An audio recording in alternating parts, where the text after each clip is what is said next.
Buenas noches. El Colegio Mexicano de Ortopedia y Traumatología, el doctor Guillermo García Pinto, el presidente del colegio, un servidor, Víctor Manuel Escobedo Troncoso, titular del capítulo de infecciones óseas. Les damos la bienvenida en esta cuarta sesión bimestral del capítulo de infecciones óseas. El tema que trataremos en esta noche es antibióticos en ortopedia, desde luego dirigidos a infecciones óseas, pero por ortopedistas, que esa es la diferencia y de otro punto de vista a infectología médica. Tenemos profesores nacionales y la invitación de profesor internacional de Colombia. Iniciaremos con el doctor Andros Bello Carreto, médico adscrito al servicio de rescate osteoarticular del Hospital Victoria de la Fuente Narváez del Seguro Social, con el tema profilaxis antibiótica en ortopedia. Continuaremos con el doctor Inmar Bufo Sequeira, Chairperson AO Trauma México, con el tema antibióticos en fracturas expuestas. Enseguida, el doctor Carlos Valadez Armas, médico adscrito al Servicio de Rescate Osteoarticular del Hospital Victoria de la Fuente del Seguro Social, con el tema antibióticos en osteomielitis. El doctor Alfonso Severini, profesor invitado de Colombia, cirujano ortopedista, traumatólogo, con un currículum muy amplio y con experiencia en cirugía reconstructiva de extremidades inferiores. Nos dictará el tema de protocolos de tratamiento antibiótico en osteomielitis, cierne y Meder. Continuará el doctor Lamberto Fabián Ramos Alejo, jefe del Servicio de Rescate Osteoarticular del Hospital Victoria de la Fuente Narváez, con el tema cómo leer el antibiograma. El doctor Adrián Miguel Pérez, médico adscrito al Hospital General Regional 2, IMSS, Querétaro, con el tema actualidades en antibióticos y nuevas sales en ortopedia. Sin más, iniciaremos este webinar. Gracias.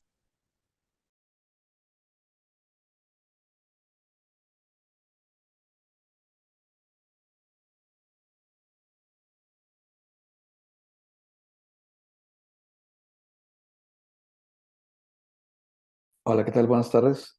Soy el doctor Andros Bello Carreto, médico adscrito al Servicio de Rescate Osteoarticular y Cirugía de Mano del Hospital de Ortopedia Victoria de la Fuente Narváez, del IMSS. El día de hoy vamos a hablar sobre la profilaxis antibiótica en ortopedia. ¿Ok?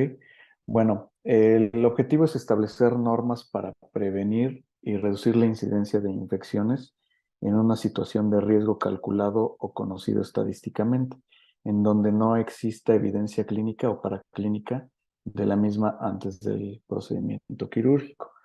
Por lo tanto, pues básicamente es administrar antibióticos para obtener adecuadas concentraciones en los tejidos como son sangre, tejidos blandos y hueso al momento de la incisión. Estos antibióticos deben exceder la concentración mínima inhibitoria para los microorganismos que van a ser susceptibles a ser atacados previamente. ¿Ok? Ok, en esta diapositiva vamos a tratar básicamente cuatro puntos específicos para lo que es la profilaxis antibiótica. Vamos a iniciar con las indicaciones. ¿Ok? Tenemos prácticamente 4 indicaciones que serían la cirugía ortopédica protésica con material protésico. Hoy en día nadie discute la necesidad de utilizar la profilaxis antibiótica en este tipo de cirugía debido al manejo extenso de tejidos blandos, de tejido óseo, y son cirugías con mayor duración y susceptibilidad a un sangrado. ¿Ok? Tenemos lo que son las osteosíntesis en fracturas cerradas, que por tratarse de cirugías en las cuales se involucran implantes y daños a tejidos blandos, este tipo de cirugía, la profilaxis, se presenta solo a discusión cuando el material incluido es voluminoso, como serían en las osteosíntesis de miembros pélvicos como son fémur y tibia, Sin embargo, pues se ha llegado a la conclusión de que pues se debe utilizar la profilaxis antibiótica en prácticamente todas las osteosíntesis. ¿Ok? También tenemos cuando tenemos intervenciones de partes blandas u óseas sin osteosíntesis. Este tipo de cirugía serían las artroscopías, tenosinovitis, liberación de tenosinovitis de Kerbein de la primera corredera. También tenemos lo que es liberación de túnel del carpo. Aunque son intervenciones de partes blandas o sin implantes, se debe indicar la profilaxis antibiótica. ¿Ok? Y finalmente tenemos las de indicación, lo que son las fracturas abiertas o expuestas. Aunque en este caso la cirugía es contaminada o sucia, con lo cual no hablaríamos como tal de una profilaxis, las hemos incluido, puesto que en la mayoría de los casos los antibióticos a utilizar pueden estar protocolizados. ¿Ok? Entonces aquí pues tenemos unos ejemplos de estos tipos de cirugías en las cuales pues tenemos las prótesis, cuando se van a utilizar osteosíntesis, cuando no se utilizan osteosíntesis o de fracturas expuestas. Bueno, vamos al siguiente punto. ¿Qué antibiótico usar? Bueno, básicamente aquí tenemos dos parámetros. Uno, en el cual vamos a tratar la incidencia de las bacterias que producen con mayor frecuencia infección y el patrón de la actividad de los antibióticos frente a estas bacterias. Entonces aquí tenemos una imagen de un estafilococo aureus y puesto que los cocos gram positivos del género Staphylococcus son los microorganismos implicados con mayor frecuencia en las infecciones quirúrgicas, pues el antibiótico elegido debe caracterizarse por una buena actividad frente a estas bacterias. Por lo tanto, las cefalosporinas, la cloxacilina, la clindamicina y glucopéptidos pueden ser a priori fármacos de interés en esta indicación. Sin embargo, por efectividad, costo fácil, costo, disponibilidad adecuada en nuestro medio, se sugieren las cefalosporinas. ¿Ok? ¿Qué son las cefalosporinas? Son antibióticos betalactámicos con el principio activo del cefalosporium compuesto C con estabilidad hacia las beta-lactamasas del estafilococo y que se encuentran distribuidas comercialmente en 4 generaciones, que como sabemos pues han ido apareciendo en en el mercado. Se deben administrar de rutina cefalosporinas de primera y segunda generación como profilaxis quirúrgica perioperatoria, debido a su amplio espectro y su beneficio, costo-efectividad, además de que cubren gérmenes gram positivos y a los bacilos aeróbicos gram negativos, así como los anaerobios gram positivos y debido a una buena distribución en el hueso, membrana sinovial, músculo y hematomas. Aquí podemos ver en la tabla de primera generación, pues prácticamente la cefalotina, que todos la conocemos y la hemos utilizado, y de segunda generación, pues tenemos en este caso a la cefuroxima. Prácticamente todos las conocemos y dejar de tercera y cuarta generación prácticamente cuando haya infecciones intrahospitalarias. ¿Ok? Vamos a pasar a la siguiente diapositiva, que es el momento de aplicación. ¿Cuándo debemos aplicar los antibióticos profilácticos? Pues bueno, esta lámina me gusta mucho porque pues, nos marca 30 a 60 minutos previos al momento de la incisión. Tenemos que tener siempre un reloj o un cronómetro cerca de nosotros y estar atentos de cómo va evolucionando la cirugía y la inducción anestésica y sobre todo tener un buen contacto con nuestro equipo quirúrgico, sobre todo con el anestesiólogo, para saber o indicar en qué momento aplicar el antibiótico. Pues bueno, a pesar de que es controversial el uso del antibiótico profiláctico, hay estudios que mencionan que se debe utilizar de 15 a 60 minutos previos a la incisión y posterior a la incisión se reporta que es prácticamente inefectiva la profilaxis. Las guías europeas marcan que lo indicado deben ser 30 minutos previos a la incisión y la Academia Americana de Ortopedia y la CDC refiere que lo indicado son 60 minutos previos a la a la cirugía, a la incisión. Ese es el momento indicado para hacer la profilaxis. Duración del tratamiento. ¿Cuándo es indicado hacer o prolongar el tratamiento de antibiótico? ¿Ok?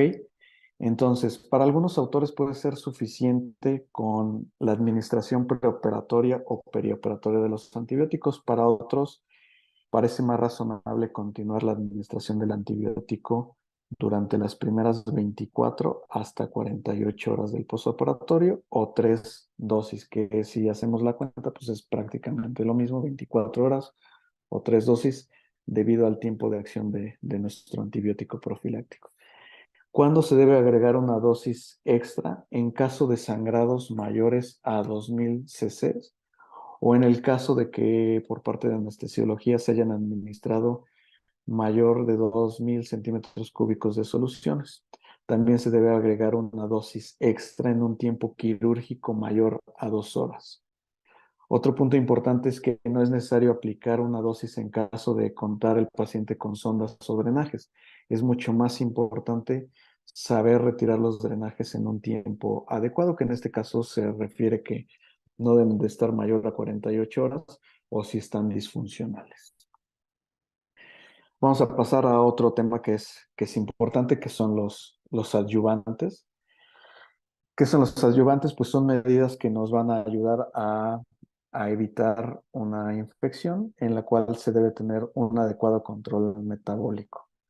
¿Y esto cómo se obtiene? Pues mediante una valoración preparatoria adecuada, ya que la presencia de diabetes mellitus, de artritis reumatoide o infecciones a distancia que no sean controladas o incluso no sean diagnosticadas, son factores de riesgo que deben controlarse y atenderse antes de cualquier procedimiento quirúrgico, ya que pueden estar acompañadas de bacteremia subclínica que al realizar una cirugía van a inocular la matriz ósea y esto nos puede aumentar el riesgo de infecciones desde 1.2 hasta 10%. Entonces es súper importante tener un adecuado control metabólico.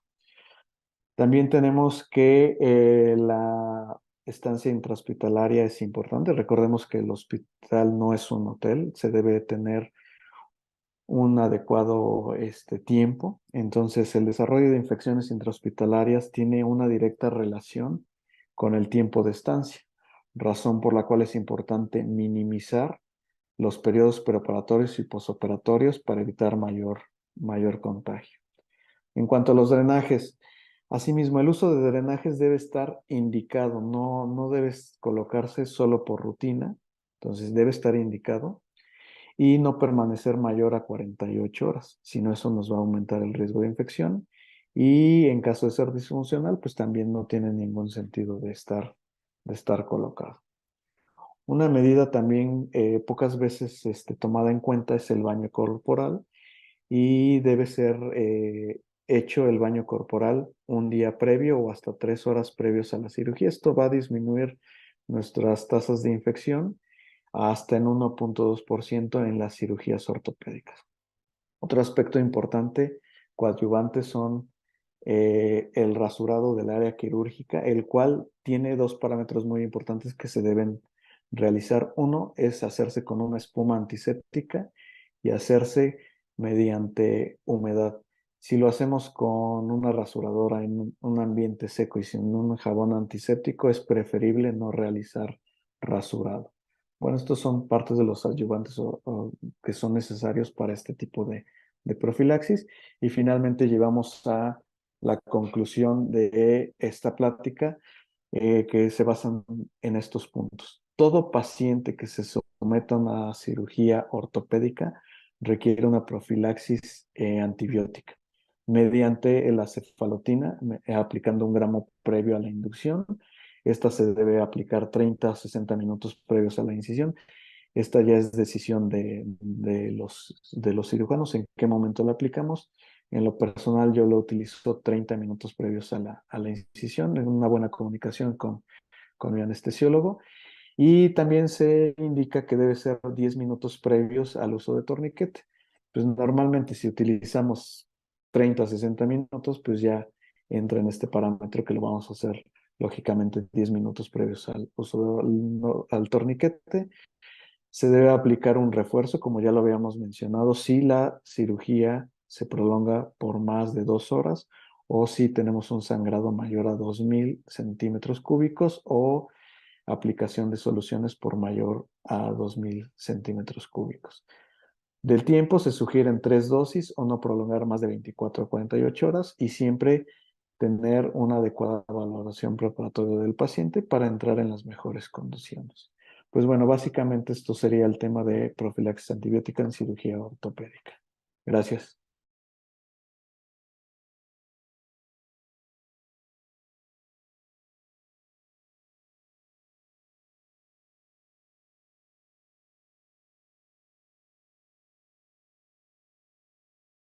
¿Qué tal? Vamos a hablar un poco de antibióticos en las fracturas expuestas. Es un tema tan apasionante como controvertido, pero muy interesante y vamos a tratar de aclarar algunos protocolos. Diciembre es el mes de David Alfaro Siqueiros. El 29 de diciembre estaría cumpliendo 126 años y quiero compartir con ustedes este mural que está en la Plaza Juárez, justo a un lado del Museo de la Tolerancia, que se llama Velocidad. Y velocidad es lo que tenía esta mujer de 32 años que viajaba en bicicleta haciendo ciclismo de ruta y sufrió una caída desde la bicicleta, tuvo un traumatismo directo en la rodilla, una herida de exposición ósea y 16 horas después llegó al servicio de urgencias con una fractura expuesta, con una gran multifragmentación del polo distal, con estas, lo que podríamos decir mal pronóstico, 16 horas de evolución. Iniciamos el protocolo antimicrobiano inmediatamente, después la sometimos a un manejo quirúrgico para desbridamiento y una osteosíntesis primaria. El resultado postoperatorio pues es este, que aparentemente se ve bien, y a los 3 meses la consolidación está completa y aparentemente no tiene complicaciones hasta el momento a consecuencia de la fractura. Los objetivos de esta charla serán entonces recordar un poco el protocolo de antibióticos en la fractura expuesta. Vamos a revisar el tiempo de inicio y la duración completa de la profilaxis antimicrobiana. Y el tercero será, vamos a tratar de analizar cuáles son las alternativas en la selección de antibióticos. ¿Qué alternativas tenemos para seleccionar antibióticos? Cuando tratamos una fractura expuesta, en realidad, ¿qué es lo que queremos como traumatólogos? Queremos, primero que todo, evitar la infección. Segundo, pues una consolidación adecuada de la fractura. Y después, pues prevenir las complicaciones inherentes a la fractura y a la fractura expuesta, a la herida de exposición. Pero básicamente lo que queremos los traumatólogos es evitar la infección. Esto es lo que nosotros en cuanto vemos una fractura expuesta, inmediatamente pensamos en infección. ¿Cómo prevengo la infección? Hoy en día los protocolos nos dicen que la piedra angular del tratamiento, es decir, de la prevención de las infecciones en la fractura expuesta, es el timing o en el momento en el que inicio el antimicrobiano. Cuanto antes, mejor.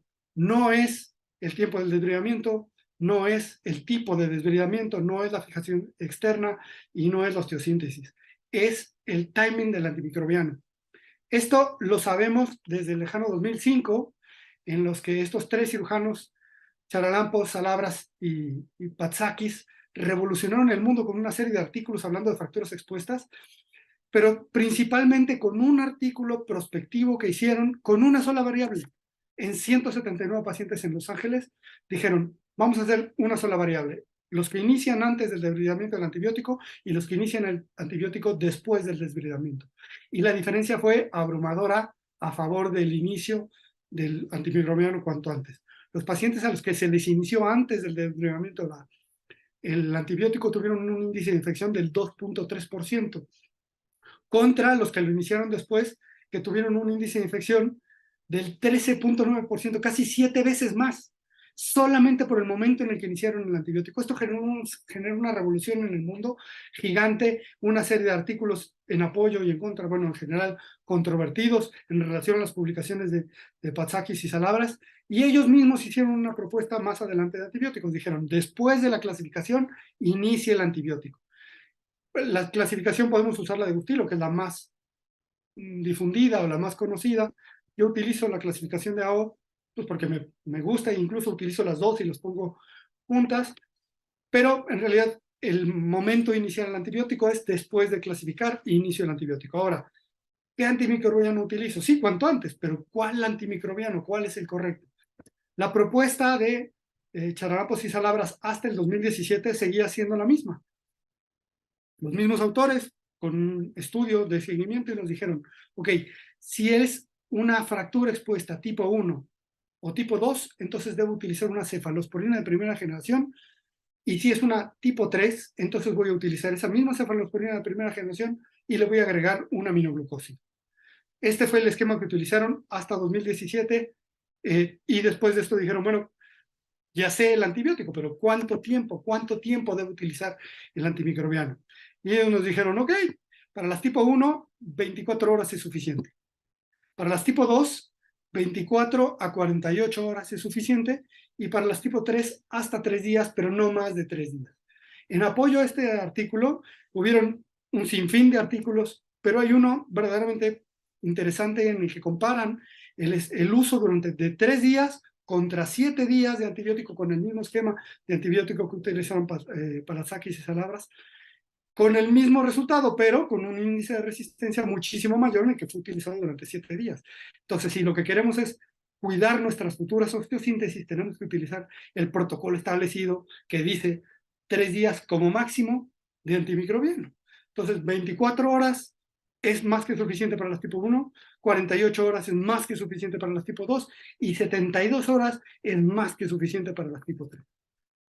Esto lo sabemos desde el 2013, incluso desde antes, porque la AAST, la American Association for Surgery for Trauma, nos dijo desde el 2013 que más de 3 días de antibiótico daba exactamente la misma índice de infección que 7 días de antibiótico. Por lo tanto, lo correcto es utilizarlo no más de 72 horas. Nos gana a veces la emoción y decimos es que el riesgo más grande es de infección, pero la evidencia es evidencia y está demostrado que 3 días de antibiótico es más que suficiente para tratar una fractura expuesta como profilaxis antimicrobiana. No estamos tratando propiamente una infección. ¿Y qué es lo que nos dice la American Association of Orthopedic Surgeons y la OTA, la Orthopedic Trauma Association?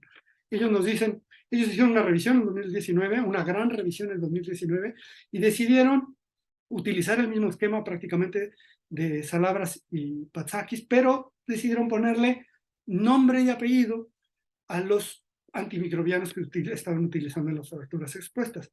Entonces ellos dijeron, para las fracturas tipo 1 y tipo 2, vamos a utilizar cefazolina. Vamos a darle 2 gramos llegando a urgencias, 2 gramos intravenosos, y después 2 gramos cada 8 horas durante 3 dosis. Eso me hace un total de 24 horas prácticamente. Si es una tipo 3, cualquiera de las tipo 3, entonces voy a utilizar 2 gramos de ceftriaxona, y ahí cambio la cefazolina por ceftriaxona, de dosis inicial IV, y después voy a utilizar una dosis extra cada 24 horas. Y voy a agregar vancomicina, 1 gramo cada 12 horas, y 1 gramo inicial en urgencias durante 2 dosis, es decir, 24 horas. Puedo utilizar algún otro esquema en el caso de alergias. Entonces, en términos generales, cefazolina 2 gramos IV en el grado 1 y grado 2, 3 dosis, y ceftriaxona 2 gramos IV iniciales y 2 gramos, 2 dosis, y vancomicina anexo a esta ceftriaxona 1 gramo IV y 1 gramo, 2 dosis, es decir, 24 horas de tratamiento, y eso será todo. En conclusión, hablando de antimicrobianos en fracturas expuestas, los antibióticos son la piedra angular de la prevención de las infecciones en las fracturas expuestas. Yo no quiero que se infecte. El timing en el antibiótico, el tipo de antibiótico y la duración del antibiótico es lo que debo de hacer para prevenir una infección en una fractura expuesta. Debo de iniciar cuanto antes, pero también debo pensar en suspender cuanto antes, como me marca el protocolo. Es decir, no más de 3 días, nunca más de 3 días. El principal objetivo del tratamiento de la fractura expuesta, que es a lo que todos le tenemos miedo, es prevenir la infección. Muchas gracias por su atención.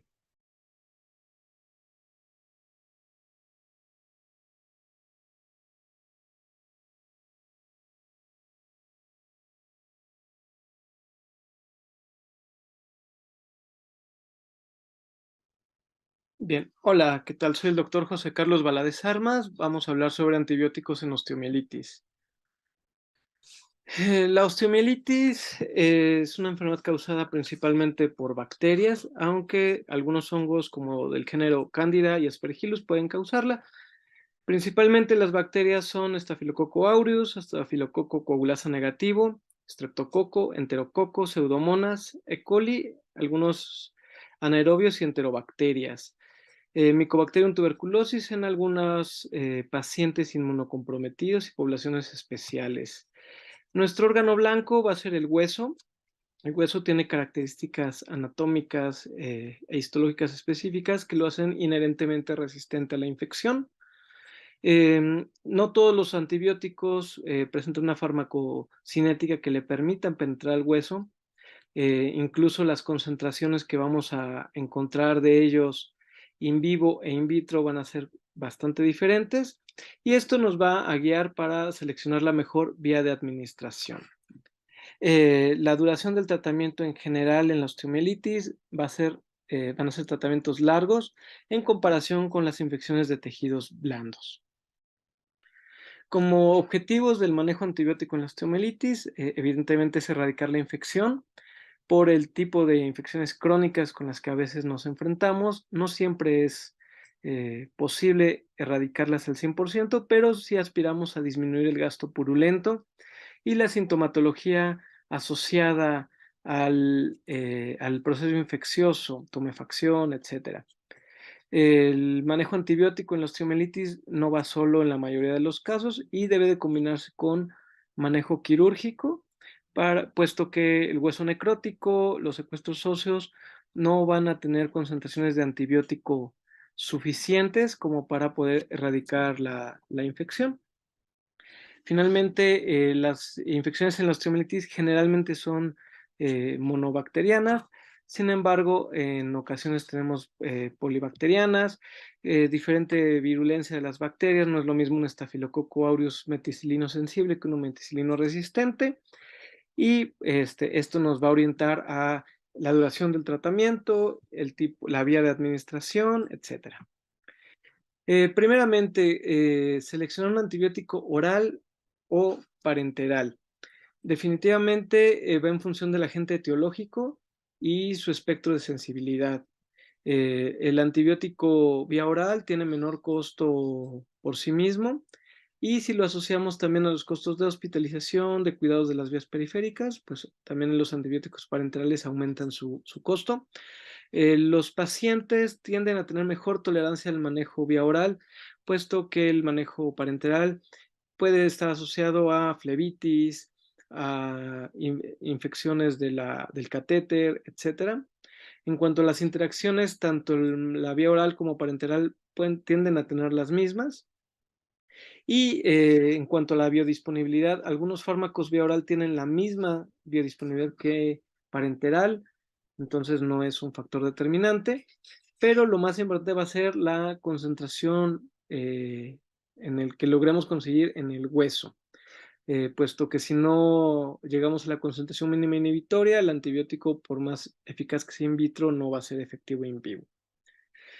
Hablando de este tema, este estudio hizo una recopilación de la literatura de las concentraciones que se logran encontrar de penicilina y otros de los principales fármacos usados en la osteomielitis, y los comparan con las bacterias que causan esta enfermedad: Staphylococcus aureus, Staphylococcus coagulasa negativo, Enterococos, Streptococo del betemolítico, viridans, enterobacterias, pseudomonas, anaerobios. Y bueno, llegamos a algunas conclusiones, como que la penicilina tiene muy pobre concentración en hueso, ¿sí? Amoxicilina y ácido clavulánico presentan buenas concentraciones tanto en hueso esponjoso, hueso cortical, al igual que todas las cefalosporinas de primera generación. Algunas otras, como ceftriaxona, ceftazidima, cefepime, que son de generaciones más avanzadas, incluso tienen buenas concentraciones en hueso que haya sufrido un proceso isquémico. En cuanto a los carbapenémicos, de imipenem no se cuenta con muchos datos. Sin embargo, meropenem, ertapenem presentan buena penetrancia en hueso, y nos dan buenas concentraciones, incluso para el manejo de miembros isquémicos. Los aminoglucósidos por su naturaleza hidrofílica, tienen buena penetrancia en lo que es espacio articular, discos intervertebrales. Sin embargo, en hueso, aunque sí penetran, su toxicidad es tan alta que no son la mejor opción o nuestra primera opción, teniendo opciones como por ejemplo las fluoroquinolonas, las que llegan a presentar concentraciones en hueso bastante buenas, incluso en miembros isquémicos. En cuanto a vancomicina, doxiciclina, son buenas opciones también, aunque la vancomicina no va a ser nuestra primera opción en cuanto al manejo de enterococos. Linezolid, otro fármaco muy utilizado, vía oral, presenta muy buena concentración en hueso cortical, junto con clindamicina. Y otro de nuestros pilares en el manejo vía oral, trimethoprim sulfametoxazol, que presenta concentraciones óseas prácticamente idénticas a las concentraciones séricas que vamos a tener de este fármaco. Y finalmente me parece interesante comentar de metronidazol, que aunque tiene buena penetrancia en hueso, no alcanza concentración mínima inhibitoria adecuada para erradicación bacteriana utilizándola como monoterapia. Ahora, ¿cuándo seleccionar vía oral o parenteral? Bueno, este estudio analiza esa situación en osteomielitis en pacientes pediátricos mayores de un mes. Toman como parámetro de referencia la proteína C reactiva, determinan que es una infección leve cuando hay una concentración menor de 10, más moderada cuando hay mayor de 10. Utilizan un esquema corto de 3 a 7 días en infecciones leves y en las moderadas de 1 a 2 semanas. Revisan nuevamente la proteína C reactiva para determinar si lo pueden egresar con manejo vía oral o si continúan con manejo parenteral. Aquí lo que me parece interesante es que ellos proponen utilizar antibióticos parenterales de 3 a 7 días en infecciones leves y continuar 4 o 6 semanas.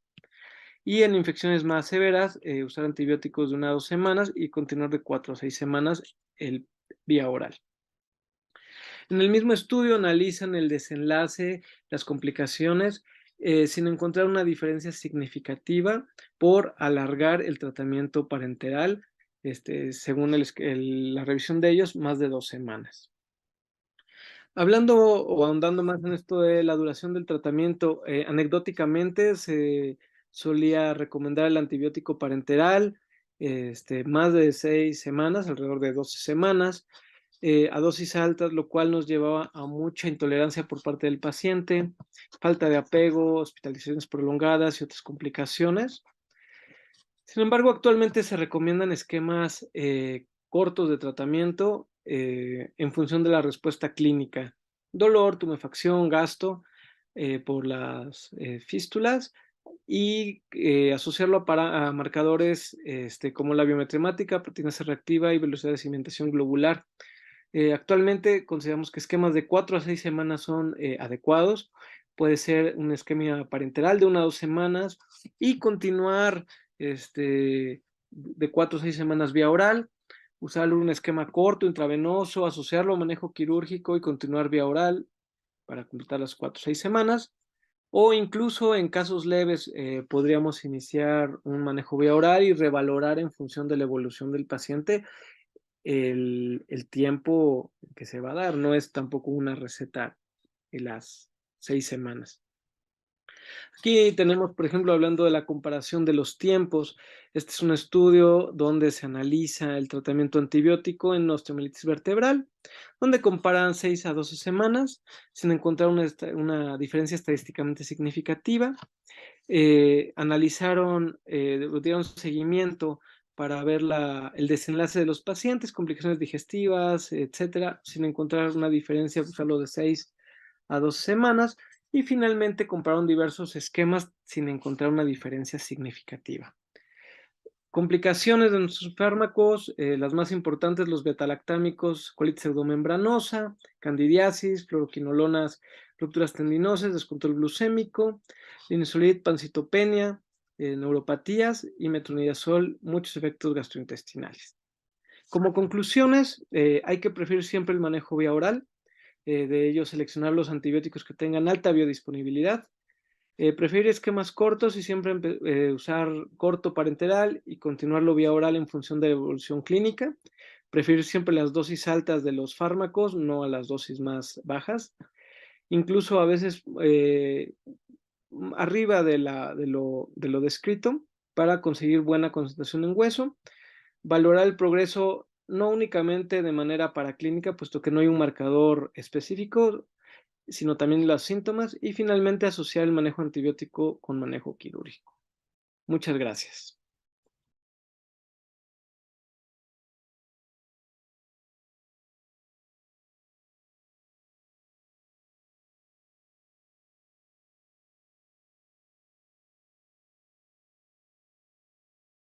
Hola, buenas noches. Muchas gracias por la invitación al Colegio Mexicano de Ortopedia y Traumatología. Es un placer para mí acompañarlos.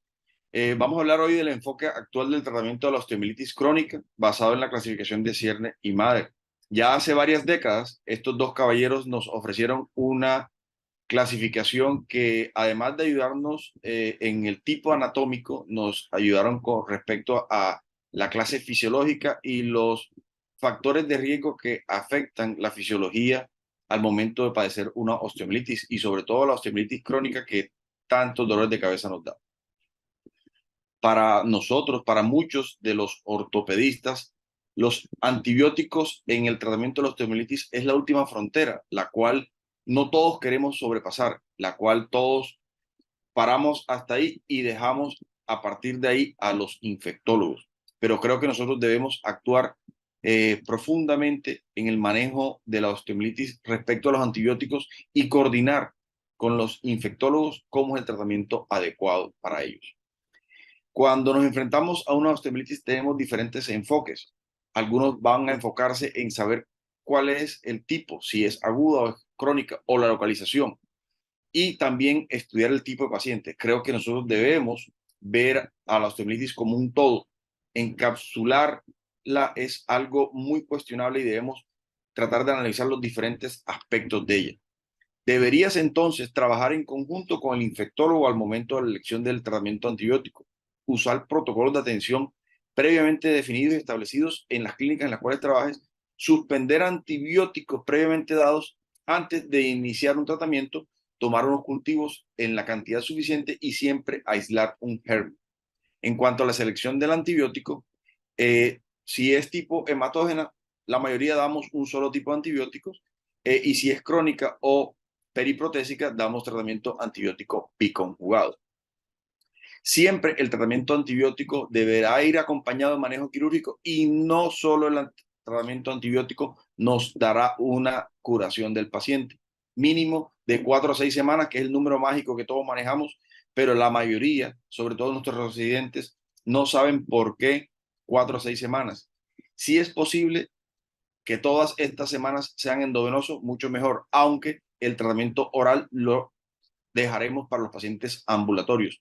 Vías periféricas adecuadas y catéteres arteriales, preferiblemente para mejorar la sintomatología del paciente al momento de la aplicación del antibiótico. Cuando vamos a la literatura a investigar acerca de la osteomielitis y el tratamiento antibiótico, vemos que la mayoría de trabajos son aleatorizados, solo son retrospectivos y algunos o la mayoría de que nosotros basamos nuestras experiencias son opiniones de expertos que tal vez no son la mejor evidencia científica.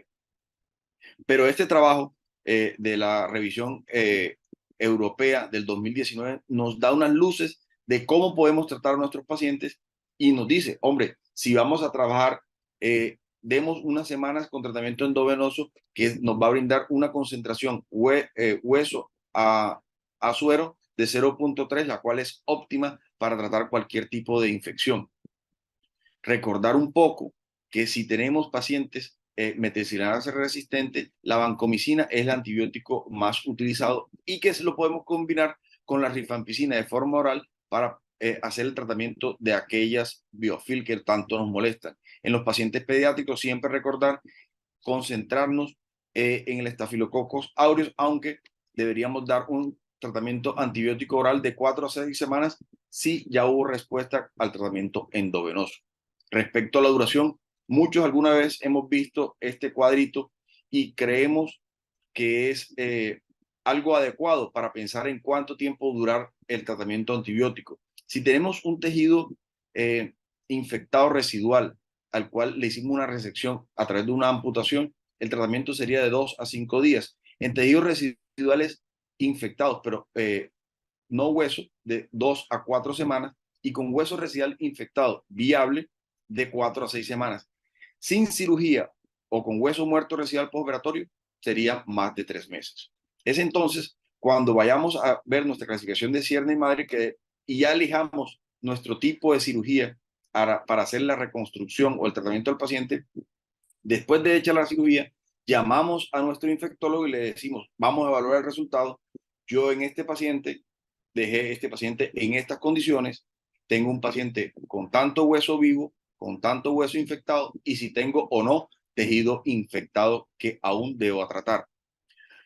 En el caso de cierre madre, la tipo 1, que es nuestro clásico clavo intramedular infectado, a estos pacientes nosotros por lo general tratamos con un sistema de rimado y aspirado al sistema RIA, el cual nos brinda un desbridamiento muy profuso, nos deja una zona muy limpia con hueso viable y con muy poca cantidad de hueso infectado.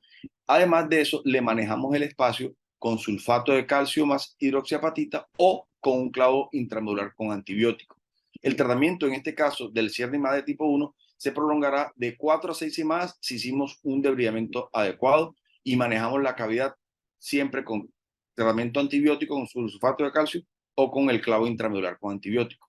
La cierre de madre tipo 2 o 3 hay varias cosas que podrían suceder. Una vez llevemos a nuestro paciente a cirugía y hagamos un debridamiento, manejemos los tejidos, hacemos la curación y elegimos un tratamiento reconstructivo, puede que hayamos hecho un tratamiento adecuado. En estos pacientes, la duración del tratamiento antibiótico será de 4 a 6 semanas endovenoso.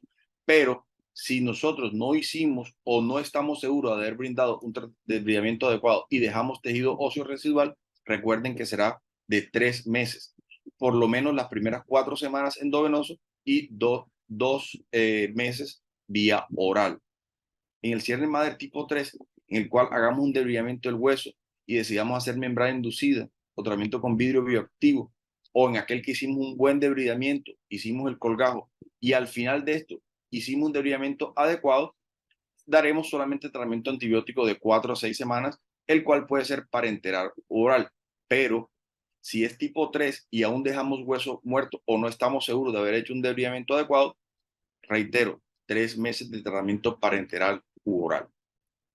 En aquellos pacientes tipo 4, por ejemplo, aquella pseudoartrosis aséptica en la cual hacemos una reconstrucción, elegimos una osteogénesis por distracción, hicimos la resección ósea y creemos que hicimos un debridamiento adecuado, el tratamiento antibiótico será de 4 a 6 semanas endovenoso, la cual podría ser parenteral oral según la elección y el tipo de paciente.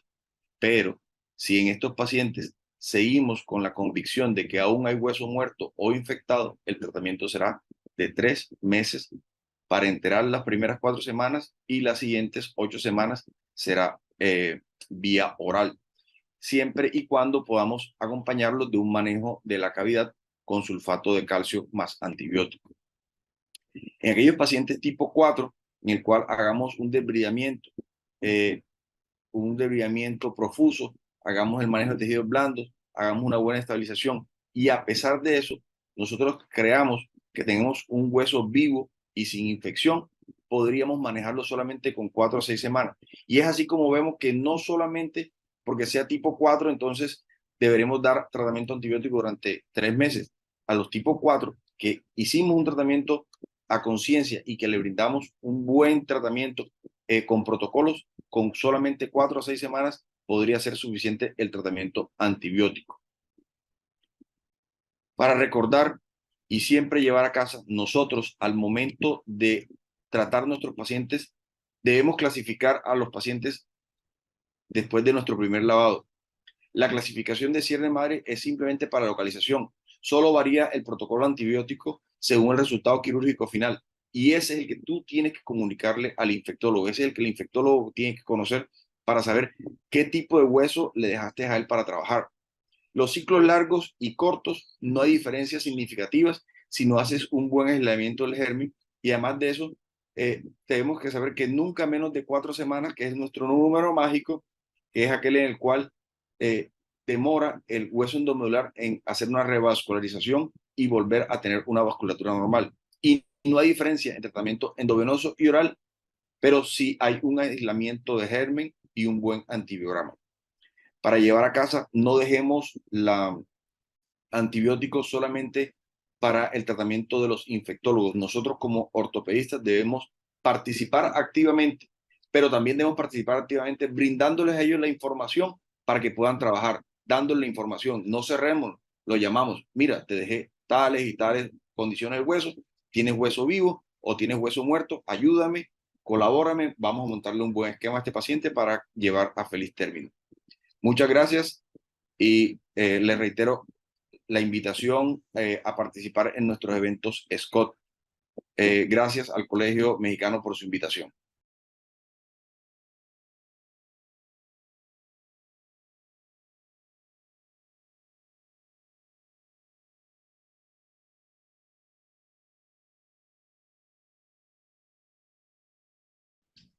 Buenas noches, gracias por la invitación para participar en este webinar sobre el uso de los antibióticos en ortopedia. El tema es cómo leer el antibiograma. Yo soy el doctor Ramos Alejo Lamberto Fabián, soy el jefe del Servicio de Rescate Osteoarticular del Hospital Magdalena Salinas del IMSS. Primero tenemos que saber qué es un antibiograma. Un antibiograma es la parte final que se le tiene que realizar a un cultivo. Es una prueba microbiológica que se utiliza para determinar la sensibilidad antibiótica de una bacteria. Esta prueba tiene una de las finalidades más importantes, es predecir el éxito o el fracaso del uso de un antibiótico ante una infección específica, cuando ya tenemos documentado el microorganismo que la ocasiona. Sin embargo, no hablamos de un solo tipo de antibiograma. Existen diversos tipos de antibiograma. Los tradicionales que quizá nos enseñaron en la escuela es el uso de sensidiscos, el uso de tiras tipo test, pero también existen los métodos de dilución, de microdilución y de microdilución asistida por computadora, que generalmente son los que utilizan los laboratorios actualmente para la determinación del antibiograma de acuerdo a una bacteria en específico. La lectura interpretada del antibiograma es un concepto no nuevo que inició en 1992 y el que trata es una necesidad clínica que va más allá del mero ejercicio intelectual. Así como tenemos una interpretación del electrocardiograma en donde nos enseñaron primero a leerlo, a saber cuánto medía el QR, cuánto medía la onda P, pero también nos enseñaron a interpretar estas mediciones y con eso poder ofrecer un diagnóstico y en su caso un tratamiento a nuestros pacientes. También tenemos que hacer una interpretación del antibiograma. Es relevante, sobre todo para la elección del tratamiento antimicrobiano y en el conocimiento de la epidemiología. La lectura interpretada del antibiograma es un análisis fenotípico de los resultados de las pruebas de sensibilidad y se fundamenta en el conocimiento de los mecanismos de resistencia y en su expresión fenotípica. Insisto mucho en esto porque actualmente en México todos los antibiogramas son una valoración fenotípica de las cepas. No tenemos antibiogramas que hagan una valoración genotípica. Seguramente para allá va la medicina. Nosotros ahorita solo contamos con herramientas que nos permiten saber si una cepa está produciendo o no una proteína que puede o no hacer resistente a un antibiótico, pero no sabemos si ya tienen el genoma la información para producirla. Eso explica muchas veces algunos fracasos de por qué el antibiograma dice que es sensible, lo damos y fracasa, porque quizá en su valoración genotípica la bacteria ya contaba con esta información, pero no la había expresado aún. No debe confundirse la lectura interpretada o con una simple lectura del antibiograma. La lectura simple del antibiograma es si un antibiótico es sensible, intermedio o resistente. La interpretación del antibiograma establece la probabilidad de éxito o fracaso que deriva de la utilización de uno u otro antimicrobiano. Patrice Courbalin en 1992 explicó los conceptos y objetivos de una lectura interpretada del antibiograma. Nuestro objetivo es que todos los pacientes que tienen un cultivo tuvieran una lectura interpretada del antibiograma en su expediente y esperemos que en algún momento se logre. Los objetivos, como lo dijo Patrice Curvalin, son caracterizar el fenotipo de resistencia a partir de estudios de sensibilidad. Deducir a partir de estos estudios el fenotipo de resistencia correspondiente al mecanismo implicado y hacer una inferencia o modificar de acuerdo a lo que hayamos observado. Tenemos que identificar nuestro microorganismo en el cultivo, hacer una lectura simple a qué antibióticos es sensible, intermedio o resistente. De acuerdo a esto, hacer una deducción del fenotipo de resistencia. Ya que sabemos la deducción, deducir el mecanismo de resistencia implicado y hacer una inferencia de qué otros antibióticos, aunque no los haya reportado el antibiograma, pueden ser útiles para el paciente y así hacer una interpretación clínica de los resultados. Al final veremos unos ejemplos que nos ayudan más claro a entender lo que es esto. Si nosotros hacemos una lectura interpretada del antibiograma, sabemos que la ampicilina predice la sensibilidad a amoxicilina, de tal manera que no es necesario que el laboratorio haga sensibilidad a la amoxicilina, porque si es sensible a ampicilina, yo deduzco que va a ser sensible a la amoxicilina. Muchas veces algunos médicos esperan que el laboratorio corra todos los antibióticos que existen. Sería imposible, no costeable. Por lo tanto, tenemos que hacer una lectura interpretada. Si es sensible a oxacilina, nosotros sabemos que la bacteria es meticilino sensible y entonces podemos dar cualquier otra variedad de penicilinas. Pero debemos de entender qué significa que sea sensible, intermedio o resistente. Existen dos tipos de clasificaciones, pero en términos generales, predice la sensibilidad, predice que la terapéutica va a ser exitosa. La resistencia predice que la terapéutica va a ser un fracaso. Y la intermedia nos dice que la terapéutica es indeterminada. Otra manera de entenderlo es que si es sensible, significa que a las dosis habituales, lo más probable es que nuestra terapéutica sea exitosa. Intermedia significa que requiere dosis terapéuticas tope para que sea exitosa, y resistente es que a pesar que demos dosis terapéuticas tope, va a ser un fracaso. Otro valor que tenemos que tomar en cuenta es la concentración mínima inhibitoria, que es la medida que determina el punto de corte de si una bacteria es sensible o no. Y esta está determinada por el Clinical and Laboratory Standard Institute. Es un punto de corte que establece una organización en Estados Unidos que nos dice en qué momento la bacteria deja de ser sensible y pasa a ser intermedia o resistente. Pero los valores, la comparación entre la concentración mínima inhibitoria de diferentes antibióticos, no debe de basarse en el valor numérico, sino en cuántas diluciones se aleja de este valor. Por lo tanto, en un antibiograma lo más importante es este signo, menor que o igual. Si no tiene el signo, significa que es sensible, pero que a diluciones menores puede ya ser resistente. Si es menor que, nos indica que es sensible, incluso a diluciones menores. Pero no podemos decir que es más sensible porque sea 1 y este sea menos sensible porque sea 8. Las concentraciones mínimas inhibitores de un antibiótico no son comparables con otro antibiótico. Vamos a ver un ejemplo de una guía rápida para Staphylococcus aureus, que es quizá uno de los patógenos más comunes en ortopedia. Si nosotros vemos que es sensible a oxacilina, sabemos que es un Staphylococcus aureus meticilino sensible, y entonces podemos dar cualquier variedad de estas, dicloxacilina o cualquier cefalosporina de primera generación, aunque no haya sido probada. Sin embargo, si es resistente, entonces estamos hablando de una cepa meticilino resistente. Pero si además es resistente a clindamicina, a trimetoprim o a eritromicina, sabemos que es un Staphylococcus aureus meticilino resistente de origen nosocomial, por lo cual es conveniente escalar el antibiótico a vancomicina. Pero si es resistente a la vancomicina, estamos hablando de un Staphylococcus vancomicino resistente. Por lo tanto, la recomendación terapéutica será linezolid. Esto de una inferencia de si es sensible o no a la oxacilina o a alguno de estos antibióticos de este grupo. Veamos un ejemplo más para Staphylococcus epidermidis, que puede ser considerado incluso una flora normal de la piel, pero si el cultivo se tomó adecuadamente de una muestra de quirófano, sabemos que es el organismo patógeno. Sabemos que el 80% de estas cepas es meticilino resistente. Por lo tanto, si es sensible a alguno de estos, con que sea resistente a alguno de estos tenemos que escalar a vancomicina, porque la bacteria va a ser meticilino resistente de origen nosocomial. Y si es resistente a la vancomicina, tenemos que escalar inmediatamente a linezolid. Y veamos un ejemplo de los gram negativos. Si es resistente a la penicilina, sabemos que tiene una penicilinasa y entonces tenemos que ver los siguientes antibióticos.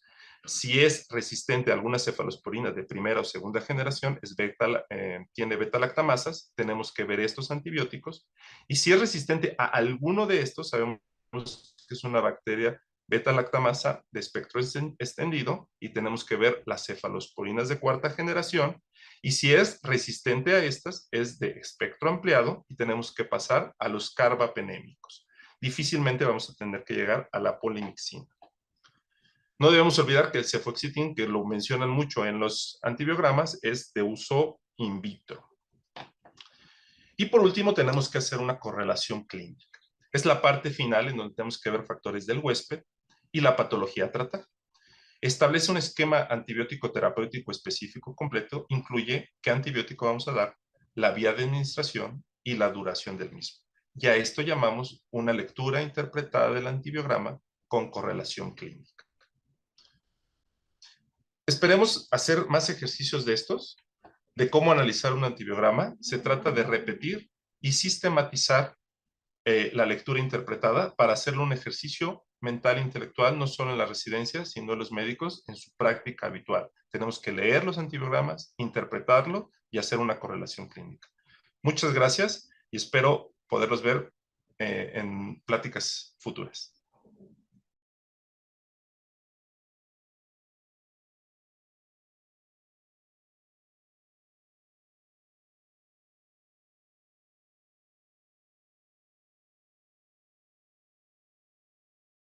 Hola, ¿qué tal? Un placer poder estar con ustedes, con el Comité de Infecciones Óseas. Agradezco la invitación al doctor Ramos y a todo el comité que me hizo el favor de invitarme, como el doctor Escobedo. Bueno, el día de hoy vamos a hablar de actualidades de antibióticos en la ortopedia.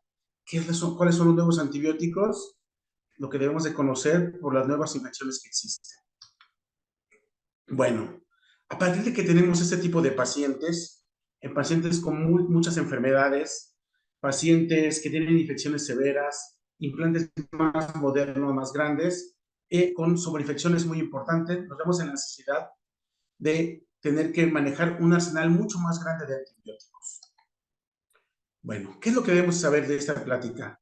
Bueno, ¿cuáles son las bacterias más multiresistentes a las que nos podemos enfrentar? Conocer el nuevo arsenal de antibióticos que existen, sus indicaciones, sus contraindicaciones y cuál realmente es su uso en ortopedia, si verdaderamente nos sirve para esto. Consideraciones de tratamiento. Bueno, ¿qué es necesario saber de esto? Principalmente el huésped, las características del huésped, si tiene enfermedades, si tiene algunas comorbilidades importantes, las condiciones, el implante que tiene, el medio donde fue esto, si es un medio hospitalario, si es un medio en la comunidad, si es un medio rural. La probiota habitual, es importante que todos los hospitales tengan bien identificado su probiota. Y bueno, ¿cómo se mide un antibiótico? Los antibióticos se miden de la siguiente manera. Su distribución para el uso en ortopedia principalmente, por supuesto. Su distribución en plasma, la penetración que tienen en el hueso, que es muy importante, porque hay medicamentos que son muy buenos distribuidos en el plasma, pero muy poca penetración en el hueso y a la inversa. Y por supuesto en un cultivo, saber cuál es el cultivo que tenemos, el agente específico y su concentración mínima inhibitoria. Hay que tomar buenos cultivos, ya está muy bien descrito cómo se debe tomar un cultivo, ya no se vale el hisopado únicamente de la zona donde hay sudado, hay que tener un aseo, hay que tomarlo correctamente, o lo que sugiere en ortopedia una biopsia de cultivo, donde menos de un centímetro, 0.5 centímetros cúbicos de hueso, se mandan a hacer biopsia, esto se machaca en el laboratorio, y nos pueden dar una cuenta tanto de las bacterias como de los leucocitos.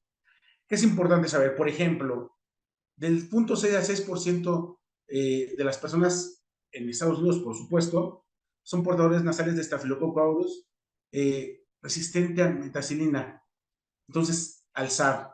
Es muy importante saber esto, porque entonces ya estamos conociendo que un gran porcentaje de nuestros pacientes tiene riesgo de enfrentarse a una bacteria multiresistente.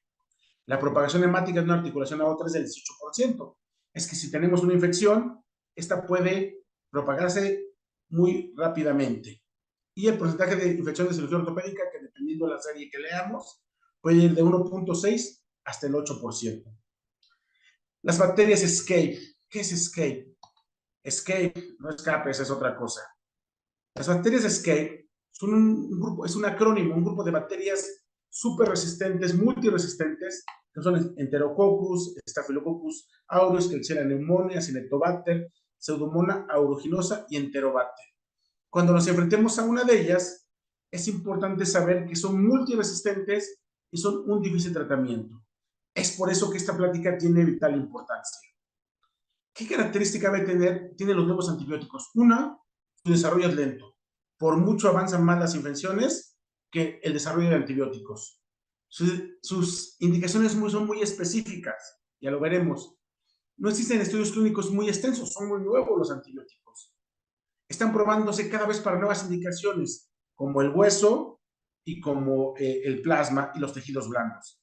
Y, por desgracia, también pueden hacer resistencia y eso nos va a limitar muy ampliamente nuestro arsenal. Iniciemos. Las oxazolinonas. Ejemplo, el Linezolid. Linezolid muy usado ya para tejidos blandos. Es un inhibidor temprano de la síntesis proteica. Actúa a nivel ribosomal. Es muy efectivo contra Staphylococcus aureus y Staphylococcus epidermidis. El aureus principalmente en cepas resistentes y es de los que más atacan a nuestros pacientes cuando se nos infectan. Entonces, muy fácil de utilizar. Se puede administrar por vía oral e intravenoso para manejo en casa o manejo hospitalario. Y por desgracia, su costo es muy grande. Muy poca resistencia, aunque ya han reportado casos con estos pacientes, con algunos pacientes, haciendo resistencia al Linezolid. Las estreptograminas son un tipo de antibióticos, la quinopristina, tafopristina, que esos también bloquean la síntesis proteica. Como se dan cuenta, son muy específicos esos antibióticos. Tienen buena actividad contra gram positivos, Staphylococcus aureus, incluyéndolo, cepas meticilinos resistentes, los cuales pues, son muy comunes en las infecciones ortopédicas y tiene una sensibilidad intermedia a glicopéptidos. Su administración solamente es intravenosa. Las quinolonas, aunque las quinolonas es un antibiótico muy utilizado, es bien sabido que son de uso común, pero hay nuevas quinolonas como la trombabalazacina, que su uso es oral e intravenoso, está reservado únicamente para pacientes graves que pongan en peligro a la vida de una extremidad, por ejemplo, y no hay otro agente terapéutico, mientras no haya otro agente terapéutico más seguro, ya que tiene muchas contraindicaciones. La catifloxacina, otra quinolona de administración oral y intravenosa, y principalmente se auxilia para nosotros en tejidos blandos. También son en infecciones neumónicas y pacientes con multiresistencia. Y el moxifloxacino, también en vía oral, intravenosa, y tiene un uso potencial principalmente en la piel. Los carbapenens. Hay muchos carbapenens, pero los más nuevos son principalmente el ertapenem. El ertapenem es un medicamento bactericida que actúa principalmente en la pared celular. Tiene un amplio espectro contra los gram positivos y gram negativos y también anaerobios, por lo cual es muy grande su acción. Abarca también, comparada con el imipenem, tiene menos potencia contra gram positivos, pero tiene una actividad superior contra enterobacterias, E. coli y Klebsiella, pacientes que están en la terapia intensiva, los ayuda mucho. Puede ser intravenoso e intramuscular y se ha probado principalmente en infecciones complicadas. Las cefalosporinas orales, que son nuevas, el sidinidin y el ceftriaxone, dan actividad contra Staphylococcus aureus y, como sabemos, es nuestro gran enemigo, sensible a meticilina resistentes y principalmente enterobacterias también. En algunos se puede mandar en tejidos blandos contra infecciones no tan complicadas. Las gliciclinas, como la tigecyclina, un amplio espectro, principalmente incluye varios patógenos gram positivos y gram negativos. aerobios y anaerobios, así como patógenos atípicos. ¿Cuál es el más atípico de este? Pues el Acinetobacter baumannii, que como todos ya sabemos, nos hemos encontrado con él de frente en nuestros hospitales, en infecciones principalmente en las terapias intensivas. Gran medicamento para este tipo de patología. Y existen ahora antibióticos nuevos que están apenas en investigación clínica. Las fluoroquinolonas, también existen nuevas como la citafloxacina, gemifloxacina, que aún están en fase de investigación, en la fase 3, pero ya podemos tomarlas en cuenta. Los ketóligos, que representan una clase de antibióticos muy parecido a los macróligos, nada más que quitan el azúcar, le colocan un grupo keto y eso hace que tenga una mejor acción, aún también en investigación. Los nuevos glicopéptidos, muy parecidos a la vancomicina, que lo usamos muy comúnmente hasta como profilaxis. Y bueno, esos actúan a nivel de la pared celular, aún están en fase 2 de investigación. Los lipopéptidos actúan sobre la membrana celular e intervienen en el transporte de sustancias a través de esta. También en estudios, las gliqueciclinas, las cuales se derivan de las tetraciclinas, y eso actúa a nivel de la síntesis proteica. Casi todos los que actúan a nivel de la síntesis proteica actúan a través del ribosoma 33.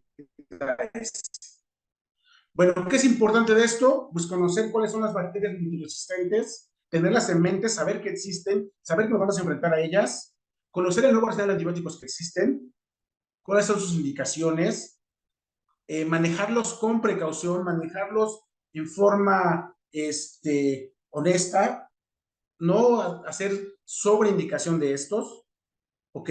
Saber cuándo no se puede utilizar, por ejemplo, las fluoroquinolonas en niños, y su uso en ortopedias, saber cuándo usar en ortopedia, principalmente tejidos blandos, músculo, tejidos blandos subcutáneo, fascias y en ocasiones el hueso.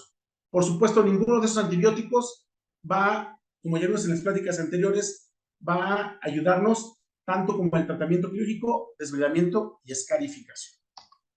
Muchas gracias por la atención. Es un placer haber estado con ustedes.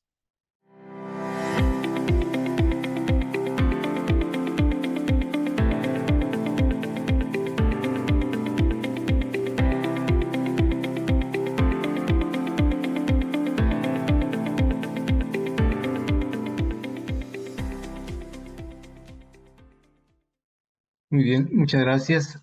Gracias a todos los asistentes, gracias a los profesores, gracias al doctor Carlos Severini por su asistencia y vamos a dar paso a las preguntas y respuestas.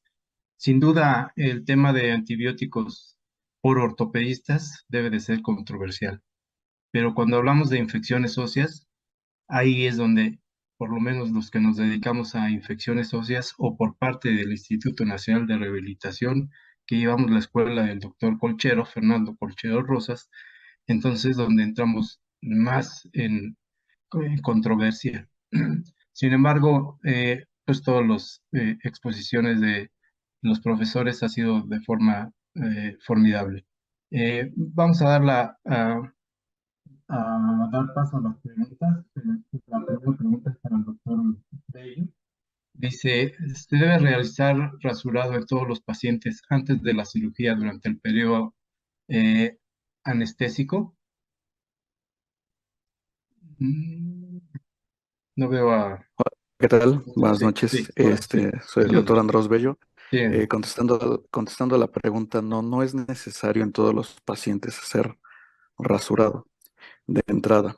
De hecho, solo se hace cuando son pacientes que tienen vello en forma, pues, pues que es demasiada y que nos puede dificultar el abordaje o el cierre de la herida y eso puede favorecer alguna infección, pero de entrada no se tiene que hacer. Y como lo había mencionado, si en el caso de que se tenga que hacer, se tiene que hacer con jabón quirúrgico y que sea con humedad, porque si lo hacemos en forma seca o sin jabón, lo único que vamos a hacer es irritar la piel y sí podemos favorecer alguna infección de la herida quirúrgica. muy bien. Muchas gracias. ¿Alguien quiere dar alguna opinión, doctores, profesores? Hay otra pregunta acerca del de la administración del antibiótico, que ya lo explicaron bastante bien. Preguntan acerca de cuánto tiempo previo a la cirugía debe de hacerse la aplicación de antibiótico, qué tipo de antibiótico en fracturas expuestas, que también el doctor Ima lo mencionó bastante bien. No sé si quieran comentar o especificar algo acerca de ello. Quería comentar algo que no especifiqué propiamente en la plática. Efectivamente, la pregunta se refiere a si llegando el paciente a urgencias le coloqué la primera dosis de antibiótico, si en el momento de la cirugía o 30 minutos antes tengo que poner una segunda dosis, la respuesta es no. Tengo que seguir con el esquema 12 horas después, sin importar el momento en el que lo meto a desbridamiento. Pero yo lo que quería comentar es esto estamos hablando de profilaxis antibiótica. Es muy importante para el cirujano reconocer en el momento en el que aparece una infección después de la osteosíntesis o después del desbridamiento. Hay que tener mucha atención porque el tratamiento es completamente diferente y es motivo, por supuesto, de otra plática y de un montón de cosas, pero esto estamos hablando de un paciente en el que no desarrolló un proceso infeccioso y por eso la profilaxis termina a los 3 días. Si detectamos que después de este tiempo aparece desafortunadamente una infección o sucedió, el tratamiento debe ser otro. Nada más, gracias. ¿Algún otro profesor le gustaría dar su opinión? Sí, Sí, me doctor. gustaría dar una opinión acerca de esto. Muy buena charla, doctor. Eh, Acerca de lo que decía, velocidad.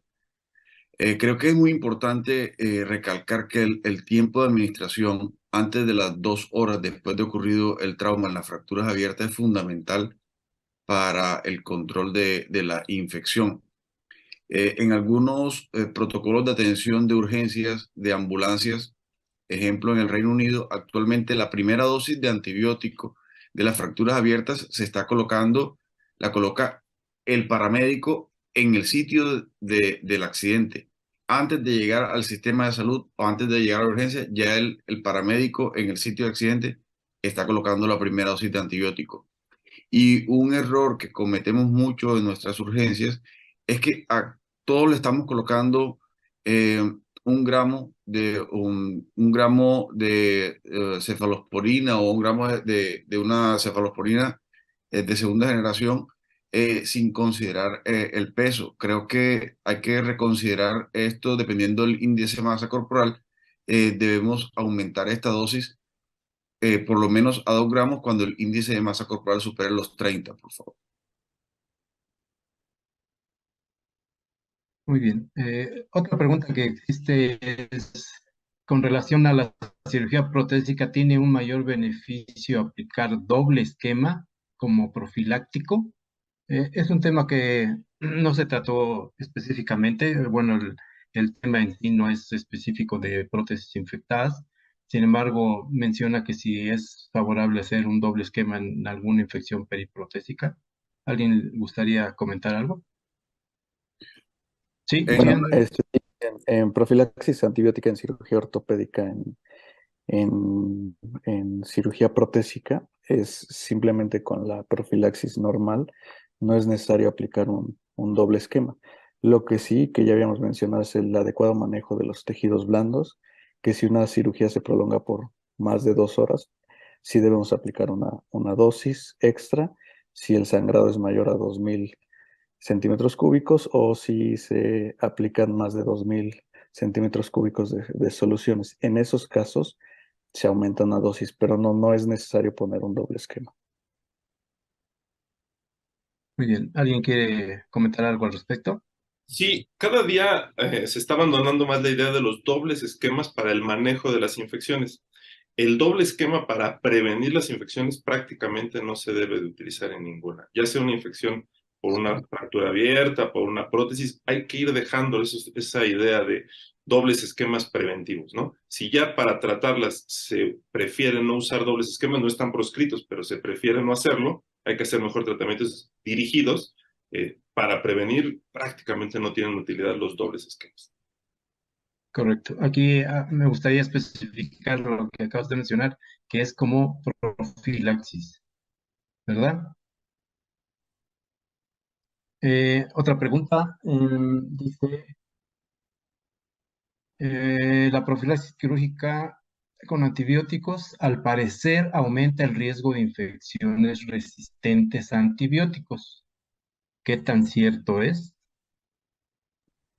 Bueno, si se utilizan esquemas largos, sí, obviamente, aquellos médicos que dan 7 o 14 días para prevenir una infección sí pueden fomentar la resistencia. Por eso lo que dice el doctor Buff es muy importante, no pasar de 3 días en fracturas expuestas y no más de 24 horas en cualquier otra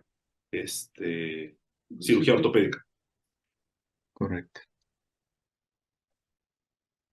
Hacen un comentario. La OMS está elaborando directrices sobre uso responsable de los antibióticos. Sí, por supuesto, ¿verdad? Los tenemos en consideración. Yo creo que todos los aquí presentes sabemos de los protocolos de la Organización Mundial de la Salud. Hay otra pregunta que dice, ¿la fiebre de origen desconocido en niños? ¿Debemos pensar en osteomielitis? Ese es un tema para ortopedia pediátrica, pero sí, adelante, José. Bueno, en ese contexto, Adelante. mencionaba el hueso es muy resistente a la infección, por lo tanto, hay que tomar en cuenta la historia clínica, si hubo algún traumatismo o alguna situación de ese tipo, pero no es lo primero que piensa.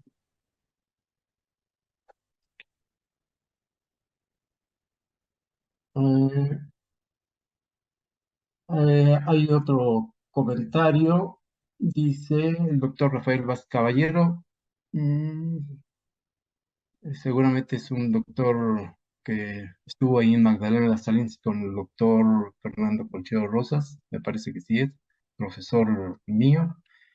Dice que es importante resaltar que el antibiótico es un complemento de un excelente desbridamiento y no suple al mismo. Y uno debe procurar nunca dejar hueso muerto y esperar que el antibiótico haga lo que no hizo el médico. Y bueno, eso hablando específicamente en infecciones óseas, le damos mayor importancia al desbridamiento que al antibiótico, o quizás le damos el porcentaje mayor hacia el desbridamiento y el menor porcentaje al antibiótico, sin dejar de reconocer que es de gran ayuda el antibiótico en infecciones óseas específicamente. ¿Alguien quiere comentar al respecto? Sí, Sí. me gustaría hacer un comentario respecto a Sí. esto. Qué pena, doctor. Adelante. Adelante, adelante. Sí, No, adelante. por supuesto que el uso antibiótico va de la mano con el procedimiento quirúrgico. A lo que me refería en mi charla es que muchas veces no estamos seguros de haber eliminado por completo la cantidad de tejido hueso infectado. No todos podemos estar completamente seguros de haber eliminado el hueso infectado o el hueso necrótico. Algunas veces algún cirujano entra, hace un debridamiento o prepara a su paciente para una osteogenesis por distracción, encuentra un hueso que está sano eh, o que está vivo y prefiere no hacer la resección y deja ese hueso vivo, pero ese hueso aún está infectado. A eso me refería con pacientes que aún le dejamos hueso infectado. Y por esto es que los esquemas debemos a veces prolongarlos hasta 3 meses cuando dejamos huesos residuales infectados. Cuando decidimos hacer un tratamiento mediante una osteogénesis por distracción y hacemos una resección por completo del segmento infectado, por supuesto que el esquema antibiótico será de durante un menor tiempo. O, por ejemplo, cuando utilizamos los sistemas de rimado aspirado en las infecciones endomedulares, en las que prácticamente dejamos un hueso limpio y viable, creo que en esos casos podríamos acortar el tratamiento por 4 semanas. Perfecto. ¿Sí? ¿Alguien quería comentar algo? Sí, yo, doctor. Sí, sí, no, Estoy de perfecto. acuerdo en que parte angular es el desbridamiento y por lo mismo el médico tratante especialista de las infecciones óseas es el ortopedista. Si bien nos podemos ayudar un poco a veces del infectólogo, así como no iríamos con un infectólogo por una uveitis o por una infección de la muela, el tratamiento, la pauta del tratamiento, cuándo se inicia el desbridamiento, hasta dónde hacer el desbridamiento, si retiro o no el material, etcétera, la lectura del antibiograma, todo esto lo tiene que realizar el ortopedista. Muchas veces por miedo o por desconocimiento queremos que lo vea el infectólogo. No está mal solicitar su ayuda, su apoyo, pero el médico tratante de las infecciones es y debe ser, pienso yo, el ortopedista. Y debemos de prepararnos, de preparar a las nuevas generaciones en reconocer las infecciones, en saberlas tratar y claro, cuando necesitamos una ayuda del infectólogo, poderla solicitar, pero no debemos de dejar perder las infecciones como parte de nuestra formación. Totalmente de acuerdo. Sí, Adrián, adelante. Bueno, ¿qué tal? Buenas noches a todos. Completando el comentario que hizo el doctor Ramos, es también sabido que el metabolismo óseo es muy distinto al de muchos tejidos. La vascularidad es distinta del hueso, las condiciones celulares son distintas.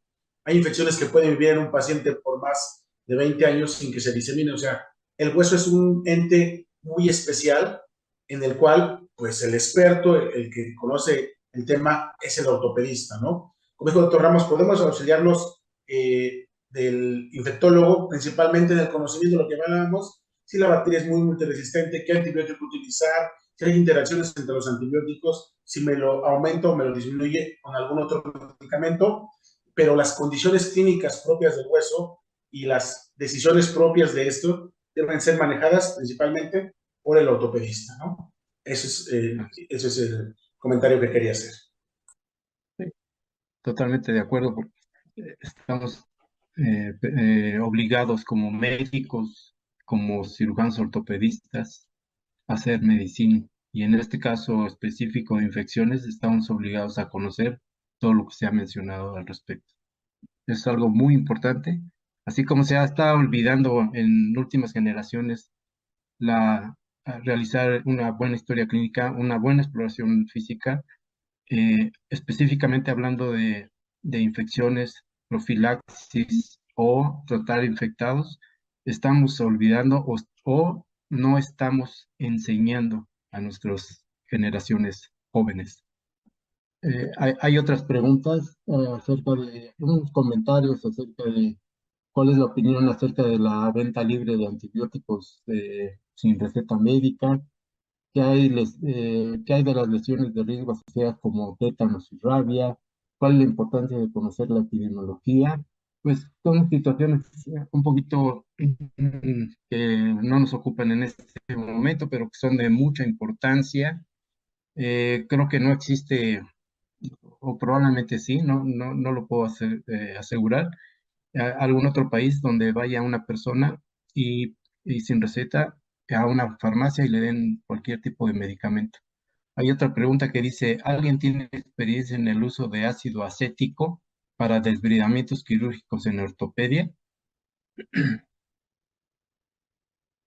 No, ni yo. Hay otra pregunta que dice, ¿qué tan importante es conocer la epidemiología local? Pues yo creo que es básico.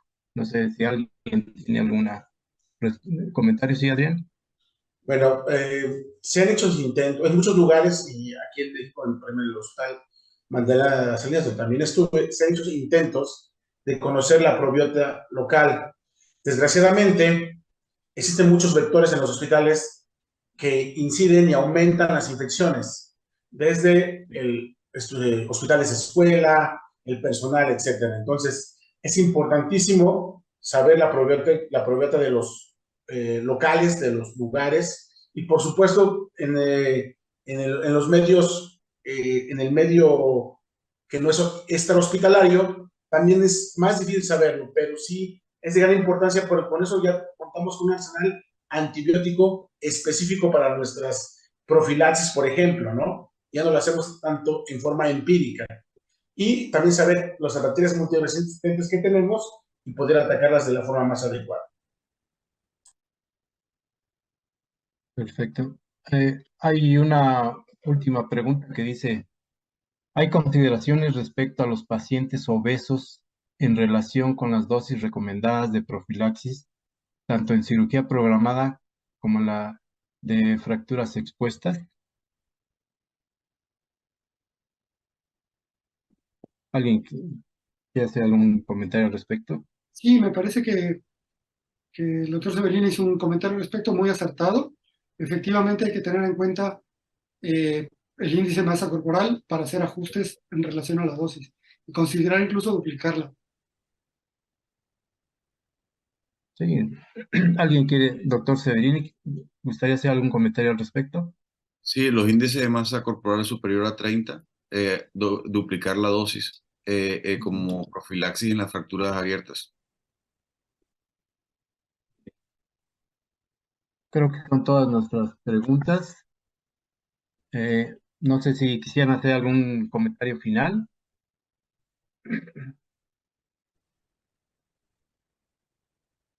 Si no es así, pues damos las gracias a todos los asistentes que nos visitaron de la Ciudad de México, de Bolivia, de Colombia, de Guatemala, de Paraguay, de Uruguay.